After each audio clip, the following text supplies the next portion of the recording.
پاکستان پیس channel میں خوش آمدید. ہمارے اس چینل سے یہ نشریات جاری ہے اور اس وقت جو پروگریسو رائٹر ایسوسیشن کا اجلاس ہونے جا رہا ہے ہمارے ساتھ موجود ہیں اس کے صدر شکیل چودھری صاحب. آئیے ان سے جانتے ہیں کیا کہتے ہیں اس کے بارے میں. جی بار صاحب، آج جیسا کہ آپ کو معلوم ہے کہ پروفیسر پرویز ہود بھائی صاحب مین اسپیکر ہوں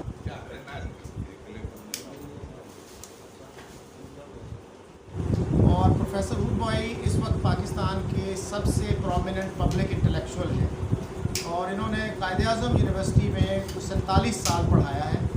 اس کے علاوہ لمز اور لاہور کے ایف سی کالج میں بھی تعلیمی خدمات سر انجام دے چکے ہیں. انہوں نے نہ صرف پی ایچ ڈی بلکہ اپنی ایم ایس سی اور بی ایس سی بھی ایم آئی ٹی سے کی اور ایم آئی ٹی کا آپ کو پتہ ہے کہ it is one of the top universities in the world. اور وہاں پہ داخلہ لینا جو ہے وہ لٹرلی وہ جو کہتے ہیں نا جوئے شیر لانے کے مترادف ہے. تو وہاں سے انہوں نے کیا ہے اور بہت سی کتابیں لکھ چکے ہیں اور آج کل بھی ایک کتاب پہ کام کر رہے ہیں. تو ان سے معلوم کریں گے کہ اس کتاب کا ابھی اسٹیٹس کیا ہے. جی بہت شکریہ صدر صاحب. جی خواتین و حضرات، آپ سب کو ہم انجمن ترقی پسند مصنفین اسلام آباد کی جانب سے اس اجلاس میں خوش آمدید کہتے ہیں. انجمن ترقی پسند مصنفین اسلام آباد جیسا کہ آپ جانتے ہیں کہ ایک طویل عرصے سے تواتر کے ساتھ ترقی پسند سوچ کو فروغ دینے کے لیے اجلاس منعقد کرتی رہتی ہے اور اسی سلسلے کے کڑی کے طور پہ آج ہم نے جو اجلاس کرنے جا رہے ہیں اس میں سائنس اور ٹیکنالوجی کی دوڑ میں چائنا، انڈیا اور پاکستان میں سے کون کتنا آگے اور کتنا پیچھے ہے اور کیوں ہے، اس پر ہم گفتگو کریں گے. اور اس تقابلی جائزے کے لیے ہم نے جس مہمان مقرر کو آج دعوت کی درخواست کی ہے وہ جناب ڈاکٹر پرویز ہود بھائی ہیں. بنیادی طور پہ جوہری سائنسدان ہیں.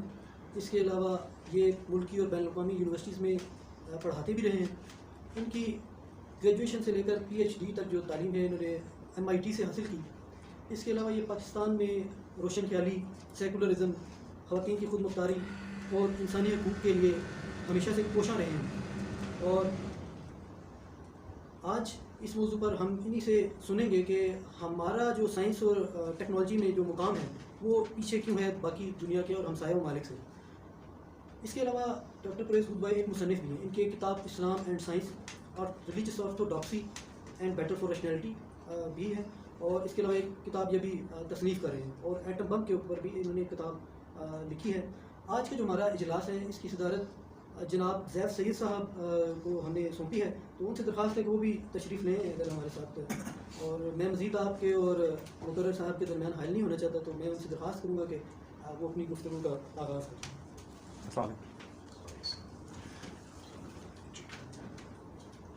بہت شکریہ آپ کا.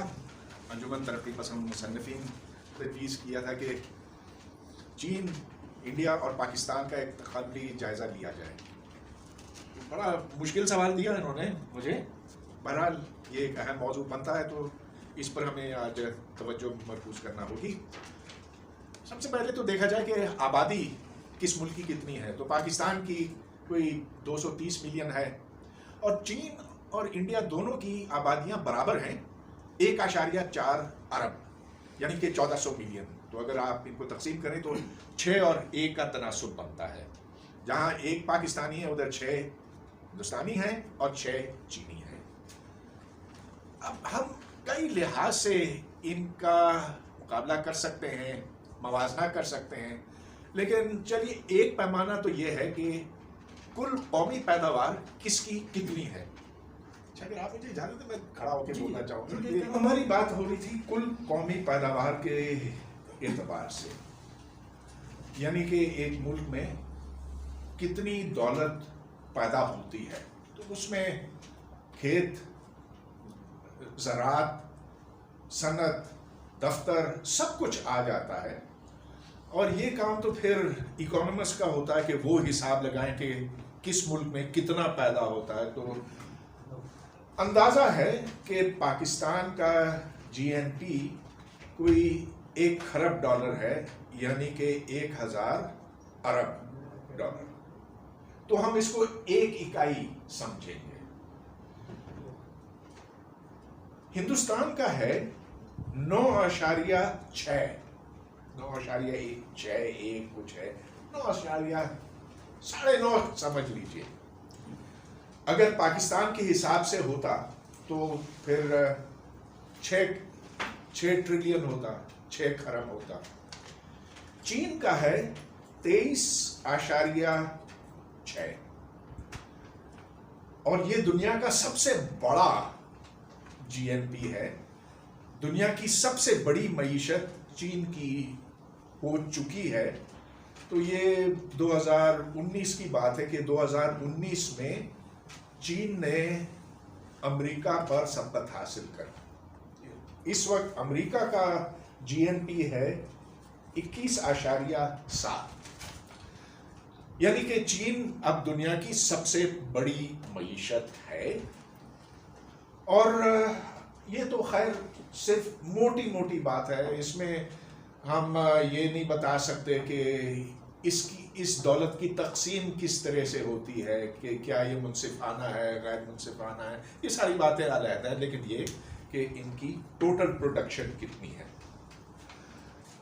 اب چونکہ آپ نے مجھ سے یہ کہا کہ ہمیں ٹیکنالوجی کے اعتبار سے اور پھر سائنس کے اعتبار سے جانچنا ہے، تو میں نے کچھ اعداد و شمار انٹرنیٹ سے حاصل کیے. تو بہت سے پہلو ہیں، لیکن ایک اہم پہلو بنتا ہے سافٹ ویئر کا. سافٹ ویئر وہ پروگرامز ہیں، وہ تمام آپریٹنگ سسٹمز اور جو کچھ ہے جس سے آپ کے موبائل فون بھی چلتے ہیں، آپ کا کمپیوٹر بھی چلتا ہے، جس سے انڈسٹریل پروسیسز چلتے ہیں. جیسے کمپیوٹر کی دنیا جس کے بغیر بیکار ہو جاتی.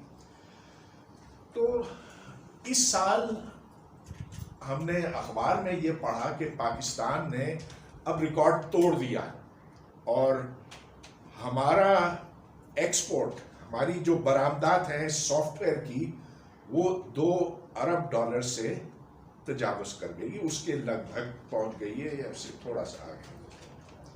تو اس پہ بڑی خوشیاں منائی گئی. لیکن چونکہ ہم مقابلہ کر رہے ہیں تو یہ دیکھنا ہے کہ ٹاٹا انڈسٹریز انڈیا میں صرف ایک ٹاٹا کمپیوٹر سافٹ ویئر جو سیکشن ہے اس کا $17 ارب ہے. تو پورے پاکستان کا 2 اور ٹاٹا کا 17، پورے ہندوستان کا لے لیجئے تو 140 ہے، 142 ہے. چین کا اتنا نہیں ہے، چین کا ہے 60 ارب، جس کا مطلب یہ کہ چین سافٹ ویئر کم برآمد کرتا ہے. مگر کوئی یہ اتنی بڑی بات نہیں ہے، کیونکہ چین کا جو ہارڈ ویئر ہے، وہ جو سسٹمز ہیں، جو ایکچوئل آپ کے لیپ ٹاپس ہیں، آپ کے جو فونز ہیں، آپ کا جو پورا الیکٹرانکس ہے جیسا کہ اس میں ہے، وہ اس پہ تو چین کی اجارت آ رہی ہے. تو ہواوے لے لیجئے، جتنے یہ چائنیز ہیں، وہ تو انہوں نے اس پوری مارکیٹ کے اوپر قبضہ کیا ہوا. اور جو چپ مینوفیکچرنگ ہے وہ زیادہ تر چین میں ہی ہوتی ہے. کچھ کوریا میں ہے، کچھ جاپان میں ہے، لیکن چین سر فہرست ہے. تو اگر آپ کمپیوٹرز کے اعتبار سے دیکھیں، صرف سافٹ ویئر نہیں تو پھر چین بہت آگے ہے. اب چلتے ہیں ادویات کی طرف. فارماسیوٹیکلز وہ جو ایکسپورٹس ہوتی ہے، کیونکہ میں جو داخلی طور پر استعمال ہوتی ہے، اندرونی طور پر استعمال ہوتی ہے، اس کا میں نے حساب نہیں لگایا. میں نے صرف یہ دیکھا کہ کتنا ایکسپورٹ ہوتا ہے. تو پاکستان کی فارماسیوٹیکل انڈسٹری ٹوٹل $200 ملین برآمد کرتی ہے، یعنی کہ 0.2 ارب.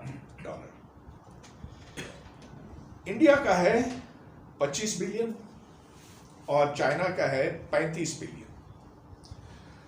اب یہ پوری انڈسٹری جو ہے کیمیاوی مادے سے تعلق رکھتی ہے. اس میں کیمیکلز ہیں بنیادی طور پر، تو اور کیمیکلز ہیں اور بایو کیمیکل پروڈکٹس بھی ہیں، اس میں ویکسین بھی ہے مثال کے طور پر، تو انڈیا ایک میجر ویکسین ایکسپورٹر ہے. خیر ان کو بہت اتنی ضرورت پڑ گئی، وہاں کووڈ اتنا شدید ہو گیا کہ وہ خود استعمال کرنے لگے، لیکن اس سے پہلے ہم تک وہ آنے لگی تھی. تو بہت بڑی انڈسٹری ہے وہاں پہ. کیمیکل انڈسٹری اس سے بھی بڑی ہے، اور یہاں سے آپ کو اندازہ ہوتا ہے کہ کتنا فرق ہے. یہ فرق اور زیادہ عیاں ہو جاتا ہے جب آپ خلائی پروگرام کی بات کرتے ہیں. تو پاکستان کا خلائی پروگرام بہت پہلے شروع ہوا تھا، انڈیا کے خلائی پروگرام سے پہلے شروع ہوا تھا، اور یہ سن 62 کی بات ہے. لیکن یہ آپ جانتے ہیں کہ اگرچہ شروع میں کچھ ویدر راکٹس اوپر پھینکے گئے تھے جن کا کام یہ تھا کہ موسم کا جو بادل وغیرہ ہیں ان کو اسٹڈی کیا جائے، لیکن اس سے آگے ہم نہیں نکل سکے. جو 2 سیٹلائٹ ہیں وہ بھی چھوٹے چھوٹے سے تھے، اور وہ چین کے راکٹ پر لگا کر اس پر نصب کر کے اوپر خلا میں پہنچائے گئے، لیکن 2 پھیرے لگانے کے بعد وہ غائب ہو گئے. ایک تھا بدر 1، دوسرا تھا بدر 2، دونوں غائب ہو گئے. آج کل سیٹلائٹ اوپر پہنچانا کوئی مسئلہ ہے نہیں، یہاں تک کہ اب وہ منی سیٹلائٹس بھی اسٹوڈنٹس ڈیزائن کرتے ہیں، تو وہ خیر وہ ہے ہی نہیں. اس کے برعکس آپ دیکھ سکتے ہیں کہ انڈیا اور چائنا دونوں چاند پر اپنے خلائی جہاز پہنچا چکے ہیں. اس کے گرد وہ جو انڈیا کا ہے وہ کئی بار اس نے چکر لگایا، پھر اسے کریش کرایا گیا تاکہ جو دھول مٹی اس سے اٹھتی ہے اس کا کیمیکل انالیسس کیا جائے، جس سے یہ معلوم ہوگا کہ چاند کے اوپر کتنا پانی ہے. اور چین تو اس سے بھی آگے ہے. اب یہ دونوں ملک مریخ تک اپنے خلائی جہاز پہنچا چکے ہیں، اور دونوں اس وقت گردش میں. جو چائنیز ہے وہ زیادہ ایڈوانسڈ ہے، اس نے ایکچولی اپنا لینڈنگ کرافٹ چھوڑا جو مارس کی سطح کے اوپر ہے اور جو اس کی کھوج لگا رہا ہے. انڈیا کا اتنا نہیں ہے، لیکن اس کے گرد چکر لگا رہا ہے. ویسے تو اب UAE نے بھی اپنا بھیجا ہے، لیکن وہ ظاہر ہے کہ اس کی اپنی کوشش نہیں تھی، وہ فرینچ اور جرمن کولیبریشن سے ہوا. تو اس سے ہمیں کچھ اندازہ ہوتا ہے کہ ٹیکنالوجی کے شعبے میں کون کہاں پر ہے. اب سائنس کی طرف میں آتا ہوں، جس کا تھوڑا سا زیادہ مشکل اس اعتبار سے ہے کہ اس طرح کے اعداد و شمار میرے پاس نہیں ہے، لیکن پھر بھی میں کچھ باتیں آپ کو بتا سکتا ہوں. ایک تو یہ کہ دنیا میں جو کانفرنسز ہوتی ہیں، جس شعبے کو بھی آپ لے لیں، سائنس کے جس شعبے کو بھی لے لیں، خواہ وہ ایسٹرونومی ہو، تھیوریٹیکل فزکس ہو، انڈسٹریل کیمسٹری کی ہو، یا جینومک ریسرچ پر ہو، بہت سے ہیں، 5000 ایسے شعبے ہیں. تو ان کانفرنسز میں انڈینس چھائے ہوئے ہوتے ہیں. پاکستانی میں ترستا رہتا ہوں کہ کوئی وہاں پر بڑی اچھی کانفرنس جو ہوتی ہے، ان بڑی کانفرنسز میں کوئی پاکستانی نام دکھائی دے تو وہ نام نہیں ملتا. چلیے کانفرنسز تو ایک چیز ہے، لیکن یہ ایک کام ہے جو آپ بھی کر سکتے ہیں کہ گوگل پر جائیں اور دیکھیں کہ امریکہ کی جو یونیورسٹیاں ہیں، جو اچھی یونیورسٹیاں خاص طور پر، ان کی سائنس فیکلٹی میں کس نسل کے، کس ملک کے لوگ رکھے گئے ہیں. تو کچھ تو آپ کو امریکن دکھائی دیں گے. پہلے تو سارے ہی امریکن دکھائی دیتے تھے، جیسا کہ اگر آپ MIT یا اسٹینفورڈ، ہارورڈ کی فیکلٹی دیکھیں تو اب بھی آپ کو کوئی 60% شاید امریکن فیکلٹی دکھائی دے گی. کوئی جان ہے، کوئی ڈیوڈ ہے، کوئی کچھ اس طرح کا. لیکن باقی 40-50% وہ یا تو چینی ہیں یا انڈین ہیں. اب جس ڈپارٹمنٹ میں یونیورسٹی آف میریلینڈ میں وزٹ کرتا رہا گزشتہ سالوں میں, 200 لوگ ہیں, 200 فیکلٹی ممبرز ہیں اس فزکس ڈپارٹمنٹ میں, ایک پاکستانی بھی نہیں. میں تو وزٹر تھا نا, میں تو ادھر قائد اعظم یونیورسٹی میں پڑھا تھا, میں تو وزٹر تھا. باقی سارے چائنیز, فارنرز میں سارے چائنیز اور انڈینز ہیں جو فزکس کے تھیوریٹیکل فزکس کے شعبے سے تعلق رکھتے ہیں. اگر آپ پوری دنیا میں دیکھیں تو آپ کو 20 نام بھی نہیں ملیں گے.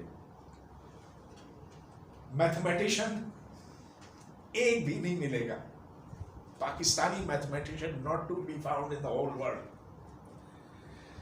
ایک تھا لوٹ کے آ گیا پاکستان, میرا اسٹوڈنٹ تھا, وہ پھر لمز میں چلا گیا, لمز نے اس کو فارغ کر دیا, وہ چلا گیا واپس امریکہ. تو خیر یہ باتیں بعد میں ہم کریں گے کہ ایسا کیوں ہوتا.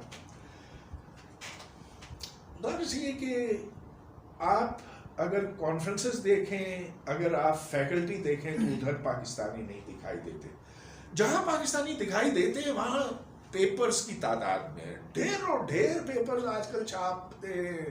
یہاں بھی دنیا جہاں میں جب سے انٹرنیٹ آیا نا ایک مصیبت آ گئی ہے, کیونکہ ہر ایک نے ادھر سے نقل کی, کٹ اینڈ پیسٹ پہلے وہ کرتے تھے, پھر بعد میں اس آئیڈیا کو ادھر لے لیا, اس کو تھوڑا سا رنگ پالش کر دیا, وہ چھپ گیا. آج کل تو ہر چیز چھپ سکتی ہے, جس کے نتیجے میں ایک مصیبت آئی ہوئی ہے ہماری یونیورسٹیوں میں کہ آج سے 40 سال پہلے ایک فل پروفیسر بن سکتا تھا 12 پبلیکیشن سے.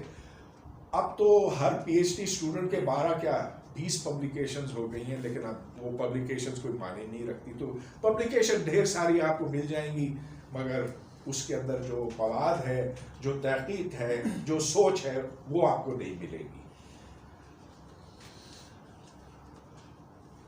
ایک اور پیمانہ یہ کہ اسٹوڈنٹس کا مقابلہ ہوتا ہے انٹرنیشنل اولمپیاڈز میں. تو اس میں میتھمیٹکس اولمپیاڈ ہوتا ہے, فزکس, کیمسٹری, بایولوجی, اس سب کے اعتبار سے جو نوجوان ہیں. اور میرا خیال ہے شرط یہ ہے کہ ہر ایک کی عمر 18 سال یا 19 سال سے کم ہونی چاہیے, اس سے زیادہ نہیں. 19 ہے شاید. ہم بھی بیچتے رہے, کبھی نام بھی نہیں آتا تھا. اب 2 سال پہلے نام آیا, لیکن جو 62 ملک تھے ہمارا نمبر 61 تھا, اور ہمارے نیچے ایک بوٹسوانا تھا یا کوئی افریقی ملک تھا. گویا کہ ہمارے جو نوجوان ہیں وہ نہیں کمپیٹ کر سکتے ان کے ساتھ, باقی دنیا کے نوجوانوں کے ساتھ. تو بس اب یہاں جو تقابلی جائزہ تھا وہ میں نے کر دیا آپ کے سامنے, ایسا کہ ہر ایک پھر یہ جاننا چاہتا ہے کہ ایسا کیوں, why did this happen. چلیے اس کی طرف ہم آتے ہیں. لیکن دیکھیں یہ کوئی آسان کام نہیں. ہاں ایک واقعہ میں نے نوٹ کیا تھا کہ واقعہ مجھے آپ کو سنانا ہے. تو یہ آج کل تو میں نہیں جاتا ادھر, اب اس عمر میں پہنچ گیا کہ نوجوانوں کے ساتھ آپ ریسرچ آپ ان کے نوجوانوں کے ساتھ آپ ریسرچ میں مقابلہ نہیں کر سکتے. 8-10 سال پہلے کی بات ہے. سرن کا نام آپ نے سنا ہے, European centre for nuclear research, دنیا کی سب سے بڑی تجربہ گاہ ہے پارٹیکل فزکس. اس میں یہ سوئٹزرلینڈ میں, TSL میں فرانس اور سوئٹزرلینڈ دونوں کے نیچے سے گزرتا, 300 میٹر نیچے, کیونکہ اس سے تابکاری نکلتی ہے سب. 27 کلومیٹر کا دائرہ. تو خیر ادھر پہلے میں جایا کرتا تھا تو بہت سے انڈینز مل جاتے تھے. ایک دن سر راہ ایک انڈین سے ملاقات ہوئی. ظاہر ہے کہ انڈین تھا کیونکہ وہ ہماری جیسی شکل تھا. تو ہائی ہیلو ہوا. اس نے پوچھا کہ واٹ ڈو یو ڈو. میں نے کہا QCD, quantum chromodynamics. You must be from Bangalore. میں نے کہا نو آئی ایم فرام اسلام آباد. بڑا حیران ہوا. اس نے کہا کہ I don't know they did physics in Pakistan. میں نے کہا لعنت ہو.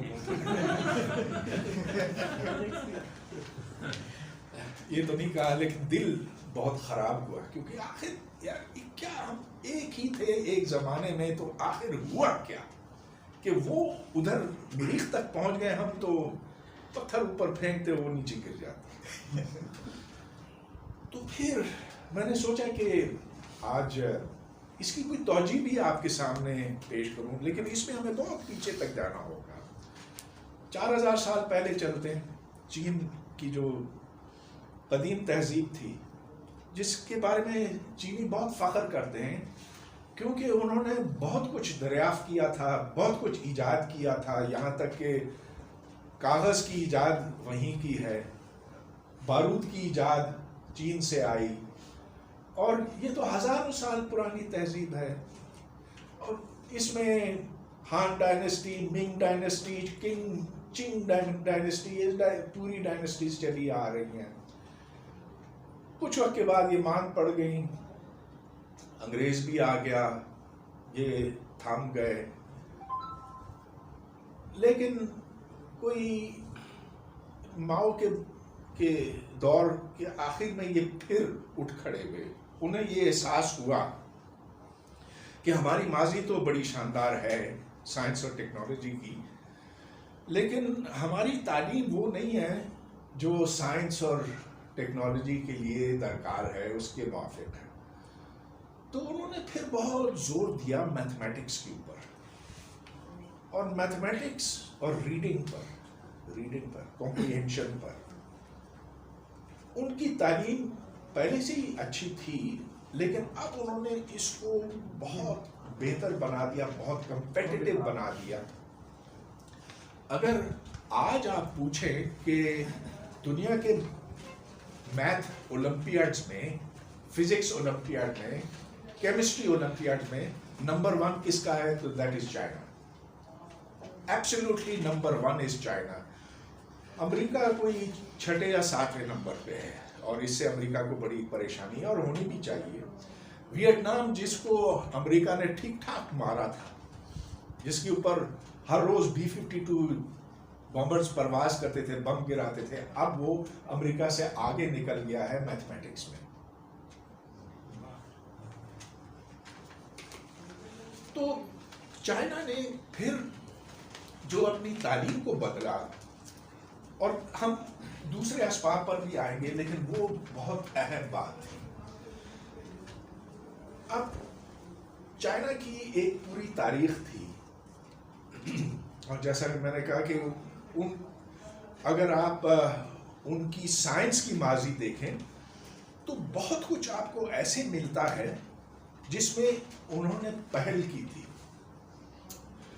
مثال کے طور پر ایک جو آج ہمارے لیے بڑا ریلیونٹ ہے کہ دیکھیے ہماری کہکشاں کے اندر یہ ستارے پھٹتے رہتے ہیں. ہر 300 سال بعد ایک بہت بڑا ستارہ پھٹتا ہے جس کو سپر نووا کہتے ہیں. تو جو سپر نووے ان کی جمع پھٹے ہیں گزشتہ 2000 سال کے دوران, ان کا ریکارڈ چائنیز ماہر فلکیات نے رکھا ہے, اور وہ سب کچھ درج ہے. یعنی کہ انہوں نے بہت باریک بینی سے آسمان کا جائزہ لیا, اس کو سمجھا. So they have a lot of background. India کی طرف آتے ہیں, بہت اس کے بارے میں بہت کچھ ہے بتانے کو, لیکن let's come quickly to India. تو انڈیا اس پر بہت فخر کرتا ہے ہندوستان کے ہماری قدیم تہذیب, مسلمانوں سے آنے سے پہلے کی تہذیب, اور مسلمانوں کے ہوتے ہوئے بھی, لیکن وہ علاقے جہاں مسلمانوں کی حکمرانی نہیں تھی وہاں سائنس اور میتھمیٹکس بہت اعلیٰ قسم کی ہوتی ہے. تو خیر تہذیبیں خوب اس طرح کی باتیں تو کرتی ہیں، مطلب یہ کہ وہ اپنے منہ میاں میٹھو کہنے سے تو کچھ نہیں ہوتا، لیکن جب منہ بولتا ثبوت ہوتا ہے تب آپ کو ماننا پڑتا ہے کہ ایکچولی ایسا تھا. اگر آپ ان کے بڑے میتھمیٹیشنز کا کام دیکھیں، آریہ بھٹا، برہما گپتا، برہماچاریہ، تو وہ کام ایسے ہیں جو نیوٹن کے زمانے سے پہلے کی نیوٹن نے جو میتھمیٹکس ایجاد کی تھی وہ اس کو چھوتا ہے. وہ کام اس سے آگے کا نہیں ہے لیکن وہ اس کی طرف جا رہا تھا.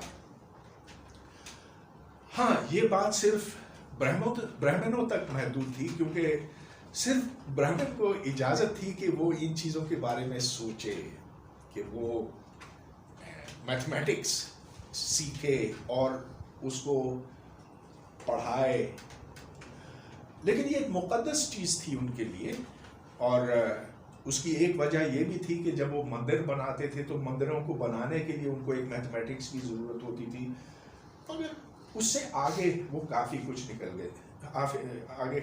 گئے. مثال کے طور پر جو پائی کی قیمت ہے وہ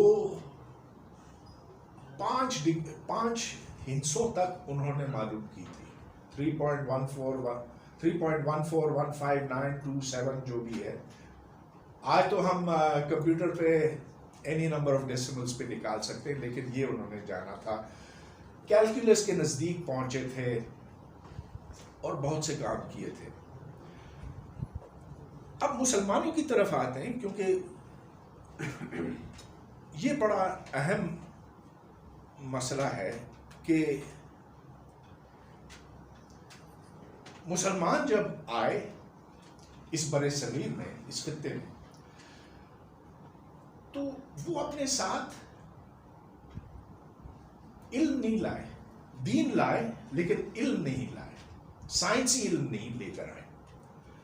دیکھیے یہاں محمد بن قاسم 712 میں پہنچا، لیکن سائنس کی ابتدا اسلامی تہذیب میں رسول صلی اللہ علیہ وسلم کی وفات کے کوئی 150 سال بعد شروع ہوئی.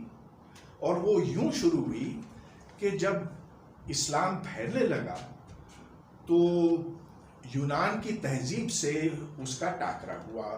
یہ معلوم ہوا کہ یونان کے لوگ آخر جو سے 1000 سال پہلے کی بات ہے وہ کیا کچھ کرتے رہے سائنس کے میدان میں، ریاضی کے میدان میں، فلسفہ وغیرہ.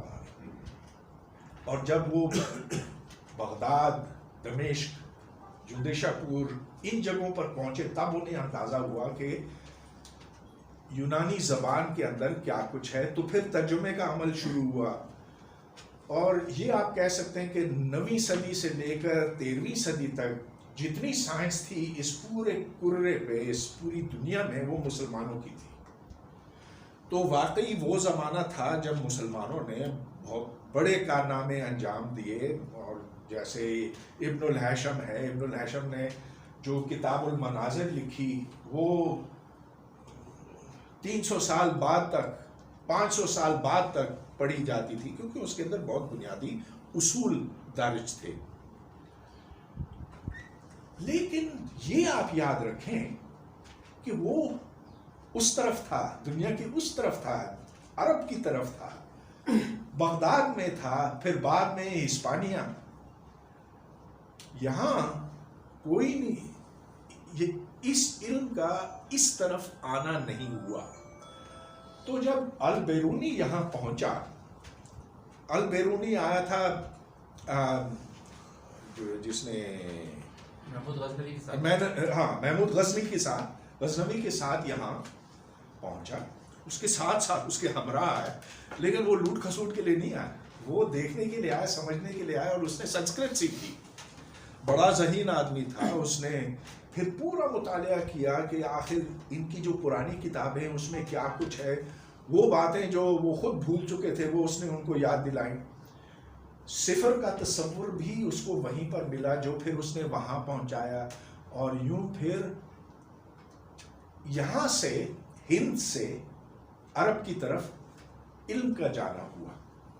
لیکن ادھر سے ادھر کچھ نہیں آیا. نتیجہ یہ کہ یہاں سلطنتیں تو بنی, مغلیہ سلطنت, لیکن وہ سائنس, ریاضی, اس چیز میں ان کی قطعاً کوئی دلچسپی نہیں تھی. اچھا, اب یہ زمانہ تھا جہانگیر کا جب سر ٹامس رو جو برطانیہ کا سفیر تھا, لیکن شروع میں تو کمپنی آئی تھی, برٹش ایسٹ انڈیا کمپنی آئی تھی, وہ کوئی